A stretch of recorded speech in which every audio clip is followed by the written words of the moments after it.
Sahabat anak Indonesia, hari ini saya ingin bercerita. Mungkin cerita saya ini membuat orang marah. Nggak apa-apa, harus marah. Karena adalah kewajiban kita sebagai orang dewasa untuk memberikan yang terbaik bagi anak-anak. Namun, sahabatku anak Indonesia, ada banyak anak-anak yang mengalami kejahatan yang luar biasa.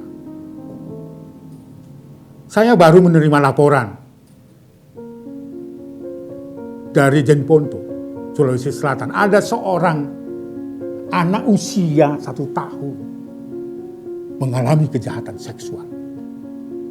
Demikian juga kejahatan seksual yang terjadi di salah satu desa di Purwodadi di Kabupaten Deli Serdang. Mengalami kejahatan seksual yang dilakukan secara bergerombol. Bagaimana kita mengatakan bahwa anak-anak di Indonesia itu sudah mendapatkan perlindungan? Fakta menunjukkan begitu mengerikan. Dan para pelaku-pelakunya juga orang terdekat. Saya kira kita semua tahu apa yang saya maksud orang terdekat. Bisa bapak kandung, bapak sambung, atau ayah tiri, ayah sambung ya. Paman, kakek, kandung, dan kakaknya sendiri, bahkan sepupu. Itu terjadi di mana? Saya kira semua orang tahu terjadi di salah satu kota di Padang, Sumatera Barat. Atau tidak jauh-jauh bahwa peristiwa kejahatan seksual juga terjadi di Pademangan, terjadi di Jakarta Utara. Dan ada banyak anak-anak juga tereksploitasi menjadi budak seks. Itu terjadi di tempat kita. Bahkan kita seringkali membiarkan itu, itu urusannya orang tua masing-masing. Kan selalu kita mengatakan demikian. Berdasarkan kepentingan terbaik anak atau mendasarkan kepentingan terbaik anak,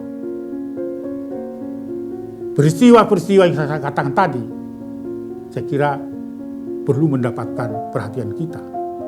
Saya sering mengatakan, mari bahu-membahu kita menyelamatkan anak-anak kita. Ada banyak juga kasus penelantaran hanya karena egois orang tua. Terjadi perebutan anak. Bahkan ada yang berdasarkan keputusan pengadilan harus dieksekusi. Oh, sungguh tidak kita berikan kesempatan pada itu. Karena melakukan eksekusi pasti ada paksaan di situ. Maka itu merupakan kekerasan terhadap anak. Dan banyak juga kasus yang sangat memprihatinkan. Saya tidak tahu, itu pendapat pribadi saya misalnya. Ada banyak juga anak dieksploitasi, baik itu di wilayah-wilayah prostitusi maupun di jalanan. Banyak anak-anak hidup di jalanan. Dan dibiarkan. Mata, hati, dan telinga kita tutup. Ini peristiwa. Mungkin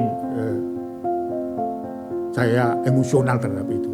Tetapi saya harus emosional terhadap itu. Karena saya tidak mau anak-anak kita di Indonesia itu masa depannya rusak. Karena ini merupakan tanggung jawab dan kewajiban kita memberikan perlindungan bagi anak. Lalu pertanyaannya, apa yang bisa kita lakukan? Itu penting. Yang pertama tentu mari kita menempatkan pelanggaran terhadap anak merupakan common isu bersama kita, sehingga kita bangkit berpartisipasi secara bersama-sama, baik itu berbasis keluarga, berbasis lingkungan, kampung dan sebagainya. Disitulah kehadiran negara, kehadiran pemerintah. Ciptakan rumah yang terus beribadah, ramah pada anak dan sehat bagi anak-anak kita, sehingga dia betul-betul memperoleh manfaat di rumah itu sebagai bagian dari proses pendidikan, sehingga dia betul-betul tidak terpengaruh dengan kegiatan-kegiatan di luar rumah seperti godaan terhadap pornografi maupun prostitusi, narkoba, dan kegiatan-kegiatan lain yang sekarang ini menjadi fenomenal yang sangat menakutkan. Bagaimana banyak remaja sekarang ini terlibat di dalam begal, ya. Banyak pemberitaan-pemberitaan di media elektronik. Pihak keamanan selalu mengamankan banyak anak-anak remaja nongkrong-nongkrong pada saat-saat subuh dan sebagainya. Ada apa dengan rumah? Ayo kita sama-sama bangkit bersama-sama dan terus semangat. Karena apa? Karena masa depan keluarga dan masa depan bangsa ini adalah di tangan anak-anak kita. Adalah kewajiban kita, sahabatku anak Indonesia, menyelamatkan itu. Tentu kalau kita melindungi anak, keluarga kita akan semakin baik, negara ini juga semakin baik. Itulah pesan moral dari Komnas Perlindungan Anak.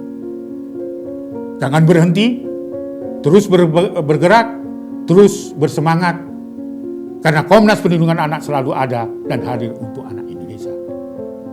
Salam anak Indonesia, anak terlindungi tentunya, Indonesia maju.